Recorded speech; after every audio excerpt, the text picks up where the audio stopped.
Halo Slur, balik lagi dengan Bad Review. Di sini saya akan melanjutkan review anime tentang Kaifuku Jujutsu no Yarinaushi. Jika kalian ingin mengetahui alur cerita episode sebelumnya, alangkah baiknya lihat dulu agar tidak kebingungan. Link sudah ada di bawah ya guys. Langsung saja masuk ke video. Rebahkan diri, nikmati kopi, dan jangan lupa siapkan sabun agar terhindar dari kuman. Hahaha. Saatnya masuk intro.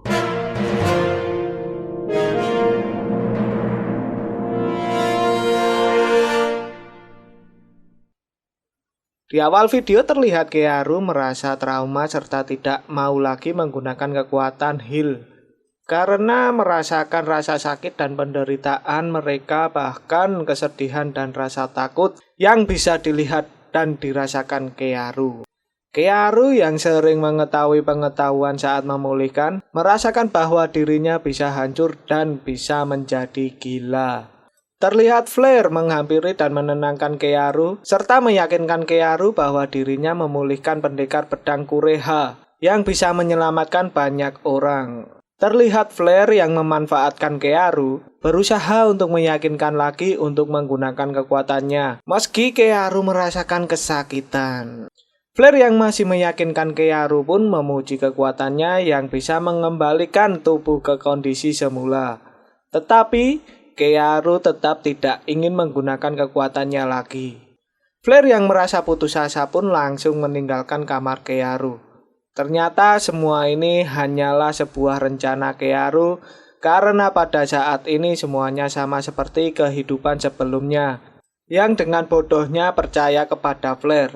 Kearu yang sudah berbeda dengan kehidupan sebelumnya yang dimana Kearu percaya kepada Flare bahwa dirinya akan berguna baginya. Tetapi dirinya sudah tahu sifat Flare yang sesungguhnya. Kearu yang duduk di kamarnya lalu datanglah seorang pelayan yang memberikan Kearu teh yang berasal dari Flare agar perasaan Kearu lebih baik. Sebelum meminum tehnya, Kearu butuh keberanian untuk meminum tehnya. Dan setelah meminum tehnya, seketika Kearu langsung pingsan. Scan berpindah, di mana Kearu masuk penjara dan mengalami penyiksaan dari seorang komandan. Terlihat Kearu disiksa sampai tidak berdaya yang tidak mau menuruti perintah dari Flare. Di sisi lain, terlihat Kearu menghitung pukulan yang dilakukan oleh komandan tersebut yang tidak akan dilupakan oleh Kearu. Terlihat seorang kakek, ya kita sebut saja namanya Paijo ya, yang melihat Kearu disiksa. Paijo tersebut memberikan obat agar Kearu menjadi pecandu obat tersebut. Di malam harinya, Kearu mendapatkan hadiah enak-enak dari seorang perempuan maupun ditusbol oleh seorang laki-laki secara bergantian untuk meningkatkan kemampuan mereka dengan cairan yang ada di dalam tubuh Kearu. Terlihat Flare yang datang di penjara, seketika Kearu yang tidak berdaya sambil merangkak meminta obat kepada Flare. Seketika Flare meminta obat kepada si Paijo dan menyuruh Kearu meminta seperti anjing yang kelaparan. Dan tak lupa Flare menyiksa Kearu dengan menendangkan tepat di batang Kearu. Waduh, rasanya terus gimana itu cuk, jadi ngilu aku. Setelah menendang, Flare pun langsung memberikan obat dengan cara menuangkannya ke lantai. Seketika Kearu menjilati dan menerima siksaan lagi dari Flare yang mengancam jika Kearu tidak menyembuhkan, maka dirinya tidak akan mendapatkan obat lagi. Hari demi hari Kearu dalam pengaruh obat dipaksa untuk menggunakan kekuatannya untuk menyembuhkan. Kearu langsung tergeletak tak berdaya. Ketika Kearu menyembuhkan, dia menggunakan imitation healing untuk meniru kemampuan orang yang sudah disembuhkannya. Dan ternyata, orang yang disembuhkannya merupakan ahli kimia yang sangat berguna untuk semuanya. Malamnya pun Kearu tak luput dari pencabulan yang mengakibatkan dirinya disuruh menikmati serabi lembit dan lontong. Dan siangnya dipaksa untuk menyembuhkan tanpa henti. Ketika Kearu berbeda dengan kehidupan sebelumnya, kini dirinya sudah tahu untuk menangkal narkotika.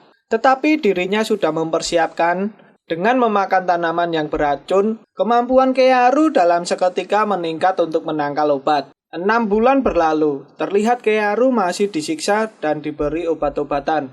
Kearu yang sudah terbangun dan muak akan dirinya yang disiksa terus, seperti dirinya merasakan neraka, bakalan menargetkan Flare untuk melakukan balas dendamnya. Setelah Flare pergi dari penjara, Kearu bangun dan melihat status pada dirinya yang sudah bertambah kuat. Beberapa hari Kearu yang mendengar obrolan dari para penjaga, jika Raja Prom pergi membawa pengawalnya ke negara lain. Kearu yang kesabarannya sudah habis segera melakukan balas dendamnya. Dengan mudahnya Kearu keluar dari penjara dengan kemampuan ahli kimia yang dia dapatkan. Kearu yang sudah terbebaskan akan melakukan penyiksaan brutal dan tanpa ampun kepada Flare. Terlihat pembalasan dendam Kearu pun sudah dilakukan. Flare yang khawatir pun menanyakan kepada pengawalnya bagaimana Kearu bisa melarikan diri. Datanglah Leonard yang membawa Kearu yang berhasil ditangkapnya. Saat menangkap Kearu, Leonard yang mendengar hal yang tidak bisa dia abaikan, mengajak Flare untuk membahas secara rahasia. Flare yang ingin mendengarkannya menyuruh Leonard untuk pergi ke ruangan pribadinya. Ketika di dalam ruangan Flare, Leonard langsung menghabisi pengawal dengan menggunakan teknik andalan pendekar pedang Kureha. Flare yang mengetahui langsung menyerang, tetapi dengan mudahnya Leonard menangkisnya dan merobek baju Flare, tak lupa mengambil kekuatan Flare. Flare yang kaget dan kebingungan menanyakan kepada Leonard. Ternyata Leonard yang ada di hadapannya adalah Kearu yang menggunakan kekuatannya untuk mengubah wajah sesuai keinginan Kearu. Di sisi lain, Kearu palsu yang dibawa Kearu adalah Leonard sebagai imbalan dari 28 pukulan yang sudah diterima oleh Kearu. Flare yang tidak berdaya pun memohon kepada Kearu dan menjelaskan bahwa obat yang diberikannya agar bisa mengurangi kesakitannya saat memulihkan seseorang. Kearu yang mendengar penjelasan Flare pun terlihat seperti mendengarkan omong kosong dari Flare, yang dimana Kearu dihina, disiksa, bahkan membiarkan dirinya dicabuli oleh para kesatria. Balas dendam pun dimulai, dengan Kearu mengajak Flare melakukan sebuah game dengan mematahkan jari Flare. Ketika jari Flare dipatahkan, jeritan dari Flare pun tidak terbendung, tetapi jeritan Flare tidak akan terdengar siapapun. Flare yang menahan kesakitan, menawari kemewahan wanita, bahkan dijadikan bangsawan kepada Kearu. Tetapi Kearu tidak mendengarkan perkataan Flare dan mematahkan jarinya lagi. Kearu terlihat tertawa bahagia serta memberikan game kepada Flare kalau dirinya akan mematahkan jari Flare satu persatu. Jika Flare bisa diam saat semua jarinya patah, Flare pun akan menang serta balas dendam Kearu berakhir. Flare yang mengiyakan dari gamenya, Kearu langsung melakukan aksinya dengan mematahkan jari Flare satu persatu. Terlihat Flare menahan kesakitan dan berusaha tidak menjerit sambil menahan tangisnya saat jarinya dipatahkan oleh Kearu. Ketika jari Flare yang tinggal satu dan Kearu akan kalah, dengan liciknya Kearu memulihkan tangan Flare sehingga dirinya bisa mematahkan jari Flare lagi. Flare yang awalnya bisa menahan kesakitan, dia seketika menjerit. Kearu menyeret ke kasur dan membuat kaki Flare lumpuh. Flare yang melarikan diri dengan merangkak. Dengan bejatnya Kearu menyuruh memilih antara batangnya atau besi panas. Dengan ancaman Kearu, seketika Flare memilih batang Kearu. Langsunglah Kearu dengan nafsu balas dendamnya menikmati serabi lembit Flare. Kearu yang menikmati serabi lembitnya Flare tidak menghiraukan omongan Flare, tetapi Kearu malah memukul Flare.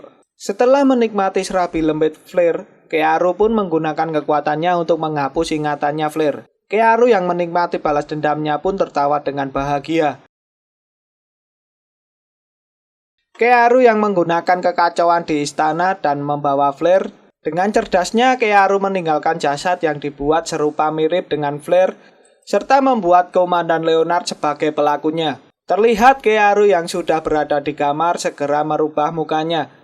Kearu yang haus akan balas dendamnya, dia akan melanjutkan untuk balas dendam kepada Ballet dan Blade, serta ingin bertemu dengan Raja Iblis. Ternyata keinginan Kearu untuk bertemu dengan Raja Iblis karena dia ingin mengetahui apa yang ingin dilindungi oleh Raja Iblis. Ketika Kearu menginginkan kekuatan agar tidak terkalahkan oleh siapapun, terlihat Flare yang berada di kasur bangun. Flare yang sudah tidak mengingat apapun merasakan kebingungan. Kearu pun langsung menghampiri dan memeluk Flare. Flare yang tidak mengingat apapun langsung bertanya kepada Kearu. Seketika Kearu menjelaskan serta mengatakan bahwa namanya Freya, yang merupakan pelayan Kearu. Terlihat muka tanpa bersalah Kearu dengan menggunakan kekuatannya terus menjelaskan kepada Freya bahwa dirinya sering tidur bersama dan sering memohon kepada Kearu untuk meminta hadiah. Freya yang mengetahuinya pun langsung meminta serapi lembitnya hadiah. Setelah lemas dan trot, Freya yang hilang ingatan langsung menanyakan nama kepada Kearu. Dan Kearu mengganti namanya menjadi Kearga. Kearu yang sudah tidak ada kini berganti nama menjadi Kearga sebagai penyembuh terkuat. Dan film pun selesai. Pembalasan dendam Kearu pun terus berlanjut dan jangan lupa saksikan episode selanjutnya. Dan jangan lupa ya guys, like, comment, and subscribe.